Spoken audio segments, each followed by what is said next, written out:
Alright, what's up? We're reading more Kaguya-sama.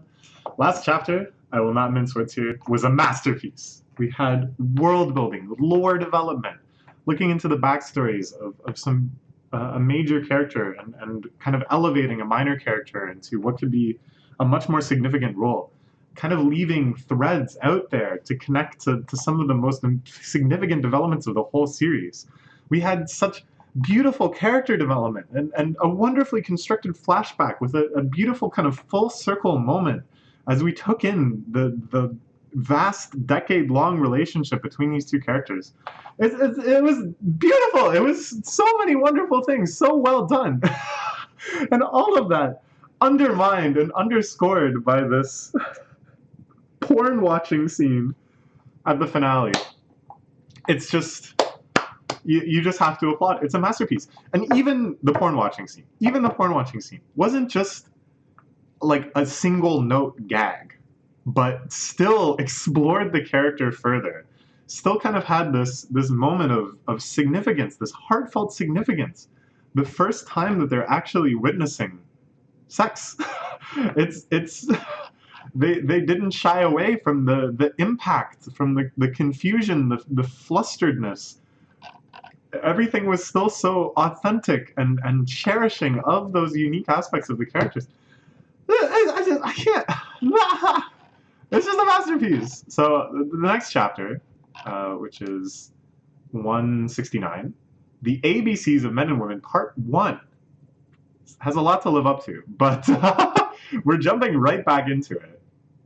No chronological gap between this and the last chapter. They're sitting there having watched the DVD. It sits between them, ominously. Last time Maki and Kaguya watched an adult DVD together. It seemed like distance between them had shrunk for the first time in over 10 years, but... sex. Alright, we're just going to address it. It's one of humanity's 3 basic desires, along with food and sleep. Well, if we look at good old Maslow's hierarchy of needs, you all seen this before, I hope. It's a pretty interesting idea. And there is some discussion and kind of debate about, is this like a proper theory since 1943? Do we understand this better?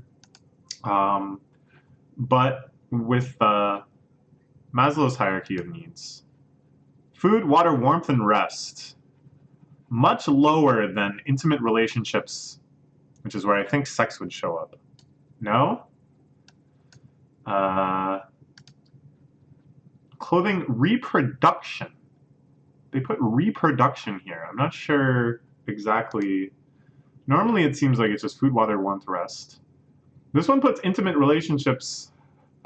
So even if you're just working with Maslow's hierarchy, you still get a lot of conflict. Here, sex does fall under the physiological side, along with excretion.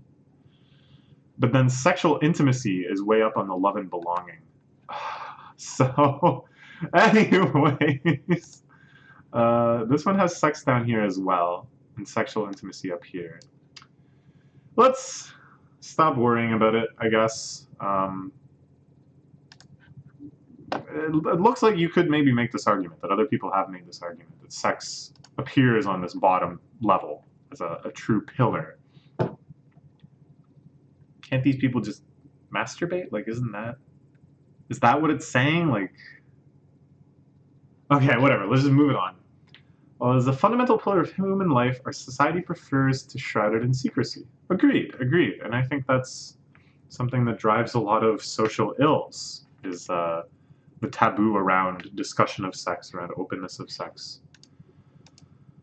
Though it may be considered immoral and crass, sex is a topic that cannot be avoided in a tale of romance. Wow, this is just like going into it. We're just like actually discussing this seriously, with the level of seriousness and kind of sociological expertise that these narrated boxes provide us.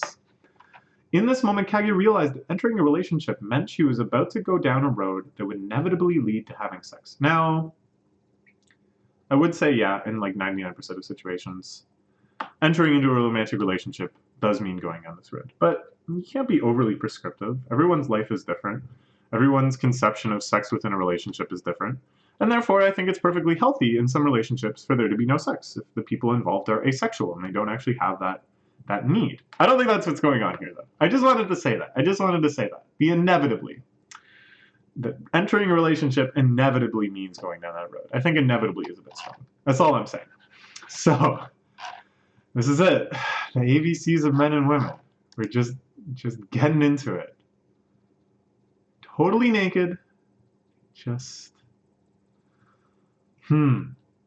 First time I've seen such a video. So this is sex. She just says it.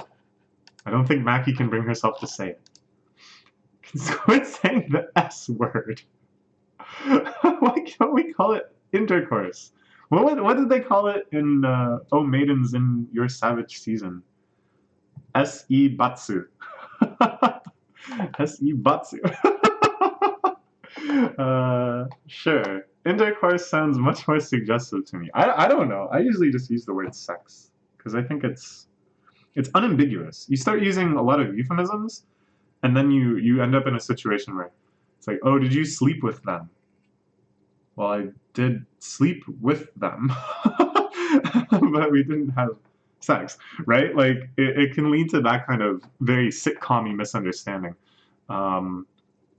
So, and it seems, I don't know, it seems not dirty to me, the word sex. I prefer it to, like, almost anything else. For me, the bottom of the list is porking. Porking. The fact that some people say it. What? Why that? Why that? Ooh. I suppose you'll end up doing this stuff with Miyuki, won't you? Oba-chan. So she's still calling her Oba-chan, even though that's pretty mean now. Now they're kind of getting along and they've had this bonding moment. At any rate, so it seems like she has, if not figured it out, maybe she's even just saying this because she knows it usually makes Kaguya all flustered and she has no idea that the relationship has actually progressed like this. Two of you are dating, aren't you? Whoa! Wait, so she actually... Whoa, I've known you're into him for ages. You've hardly taken your eyes off him since the fall of freshman year. How did you manage to fall in love like a normal adult? I thought hell would freeze over before you learned to trust another person. Honestly, given up all hope. Wow! So she was actually really watching over Kaguya. Even though they were so spiteful and cold towards one another, she still kind of had a sympathetic eye for what Kaguya was doing. She still wanted to see Kaguya happy on some level, I guess. Or if not even wanted, she was just curious about if Kaguya could ever be happy. Very insightful, you know, for the amount of time they spent together, which isn't a whole lot. She's picked up on a lot. I think the same Kaguya Shinomiya is now wondering whether or not she'll have intercourse with the boy she likes. I think Miyuki's the type to rush things, so it should be fine. Men are animals fueled only by their lust. That's what Hayasaka told me. She even had a boyfriend before. Yeah, come on, settle down. That's an unreasonable thing to think. She doesn't have the time to find a boyfriend, so I've been trying to tell her all about what it's like to be a real couple since I'm sure she's curious. Oh, God. Oh, Kaguya, your unintentional cruelty. Jeez. So what would you do if Miyuki came on to you? Whoa. Just really, really getting into it. I'm so shocked. Because, I don't know, the way this series can just smoothly transition into this real talk, it's so impressive. I think it's still too soon, but if you wanted to do it and I refused, so you don't actually like me then. That must be why you don't want to do it. Isn't this like a complete 180? This is the exact same sort of, so I guess you like me then, right? Now it's like, so I guess you don't like me then. But it's the exact same level of like anxious, paranoid thinking where one incident will lead to the entire relationship being permanently dissolved. That looking away spitefully. You don't actually like me then. That's hilarious. They've completely 180'd the typical line of, "Oh, so you must like me then. How cute," to, "Oh, so you must not like me then. How cute." That part doesn't work. Afraid he'd hate me for it. I think I would go along with it for that reason alone. The one who falls in love first loses. Those words are etched into my brain. Wow. Wow. Evoking the motto of the entire series itself. And I guess here she's saying, as long as I let him come on to me first, it's fine. I'm not losing anything. As long as it's all fueled by his desires. Whoa! Whoa! Attacked. Just straight up attacked. Now, this trio has gotten along pretty well before. Especially the president and Maki. They've like actually kind of, connected. But how are they supposed to handle this? Okay. All right. They don't know how to keep up at all. Talking about gender politics, like the sexual exploitation and objectification of women. So woke. Are they going to talk about that in this series? I kind of doubt it, but, they mentioned it. That's something. I'm not talking about sensitive topics like those. I'm just saying that it bothers me. I'll take this one, President. Listen up, Tsundere-senpai. Most guys are perps. Most guys. I don't know. What do I think about this? This is the rhetoric that's thrown around a lot. People should be expected to be perverted. I don't really like it. I don't like the absolution of responsibility that goes along with, well, they're just a pervert, right? I'm not saying there's anything wrong with, I don't know how to put this. Like, you know what? Let's just move on. I don't even want to try to put it. We'll continue seeing how the series puts it, and then maybe that'll give me more of a framework in which to agree with one of the viewpoints. Gotta make it as clear as possible with shelter types like this one. Guys get excited about boobs and panties and stuff. They find a lewd book lying around, they'll read it. That's just how men are. And the president here shamefully knows he cannot deny this, given that he and Ishigami have read lewd books together before. So men are really all about lust. You're the enemy of women. Being said, virgins are safe. Okay.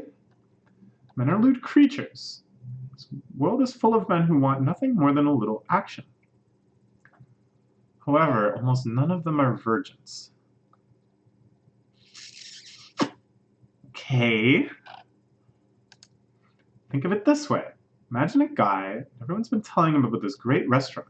Meshi, food, soba, udon, The rest outside, it looks really shabby and run down. What is this metaphor? At first glance, he might think it's no place for kids, so he hesitates to enter. But once he actually goes in, he realizes it's actually pretty cozy and feels right at home. Next time, he'll walk right on in, no hesitation. Then he finds he's developed a taste for it and winds up going to all sorts of similar places. That's how playboys are made. There's elements of this analogy that don't make any sense to me, but I guess I get the overall thrust. Sure. At the end of the day, sex is no different than cigarettes or alcohol. It's easier to do it again after you've tried it once. All right, true. Yeah, that's true. If that's all he's saying, I can't disagree with that. The first time there's like a whole lot of pressure, there's like a whole lot of expectation, a whole lot of nervousness, a whole lot of just alienness and foreignness. And then every subsequent time, all of those aspects get kind of downplayed for most people, and the enjoyable aspects become more reinforced. So, sure, yeah, it's the same, yeah. Guess what? There's no way someone who's never smoked a single cigarette will end up with a nicotine addiction. No way that someone who's never had sex can be addicted to sex, right? Oh my god, he's losing it. So basically, he's trying to argue in his own defense, I cannot be a pervert. I'm not going to be lusting over anyone because I've never had sex. Which I don't... And then he's mad at playboys giving this reputation. Okay, anyways, Mackie doesn't understand at all. If you smoke, you'll die young. Since sex theory times have broke her. Let me pose an analogy of my own. Oh boy. She always has these grandiose ideas. Faraway country, a mafioso is helping a girl escape from a certain organization. Or sorry, I'm getting her mixed up with it's more the disciplinary girl that's always coming up with really, really elaborate, bizarre, romantic stories. A mafioso is helping a girl escape from a certain organization. Be right behind you. She runs off. Now that I'm done babysitting, I can finally have a... Wait, is this just an anti-smoking analogy? Has she totally lost the thread of what she was trying to argue? Oh. Conclusion, you'll die young if you smoke. It doesn't even work as an anti-smoking story. He just got shot. He was just dead anyways. I mean, it has nothing to do with sex. For virgins like us, the fear of intercourse far outweighs our lust. We're relatively safe creatures, so you can rest easy. All right. Guess that's a little reassuring. All right. In another way, it also means that it's far easier to steal away a non-virgin from another girl. There are companies who specialize in breaking up couples by taking advantage of this fact. Oh my god. Okay, so I have no idea what the president is talking about here. Like, no idea whatsoever. I have no idea if this is some connection to something in his life, what this company is that he's alluding to, why he thought this would be a good thing to bring up right now when I would assume he's kind of on Ishigami's side and like, let's just quiet her down and get her out of here. So, I don't know. This seems like a really stupid development on his part. But then, doesn't even matter. Because the love detective Chica is back at it again. She's so out of her depth here, though. They're just having a frank and serious conversation about sex and lust. She's only into, like, unconfessed crushes and things like that. Oh my god. Oh my god. Oh, that's why he brought it up. That's why he brought it up. Oh, because, that's right. Maki has a crush on the guy that, what's-her-face is dating. Kaguya's friend is dating. Wakigami-san? Wakigami-san? Something like that? So the president brings this up because he thinks that it'll encourage her. He thinks that this will make her think she has more of a shot with him. That makes sense. That's the next level of thinking that he's already on. Someone I like, but he's already dating someone. He's just asking everyone whether I should try to steal him away. Love Detective Chica! Get out of here! Be free to pick up the relationship where they left off. It's the most efficient way to do it if we put aside morality for a moment. I'd do it if I were you. If you're really in love, you should want him bad enough to steal him away. Opportunities don't come to women who act pure. Damn. Their little scheme and club here. Oh my gosh. No! The love detective Chica bows out. Oh man. This really highlights just how drastically the gravity of the series can change over the years. The love detective Chica cannot exist in this meta.